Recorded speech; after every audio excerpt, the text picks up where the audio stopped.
Hi guys, আমাদের বাড়ির গ্রামের বাড়ির রাস্তা, এই রাস্তাটা আপনাদেরকে দেখাচ্ছি। আমার বাড়ির পাশেই রাস্তা, এই হচ্ছে পুকুর। এই রাস্তায় অনেক গাড়ি ঘোড়া চলাফেরা করে। এই অটো যাচ্ছে, এই দেখতেছেন, আপনারা দেখতেছেন। এই হচ্ছে আমার বাড়ির পাশে, এই হচ্ছে আমার বাড়ি, দেখেন।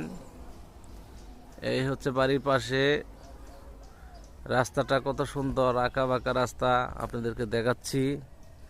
দেখেন, অনেক গাড়ি যাওয়া আসা করে এই রাস্তা দিয়ে। আপনারা দেখেন, এই হচ্ছে পুকুর, বাড়ির পাশে পুকুর, দেখতেছেন গাইস? সবাই দেখেন, এই হচ্ছে পুকুর। যে এই পুকুরে মাছ চাষ করছি, মাছ ছাড়ছি।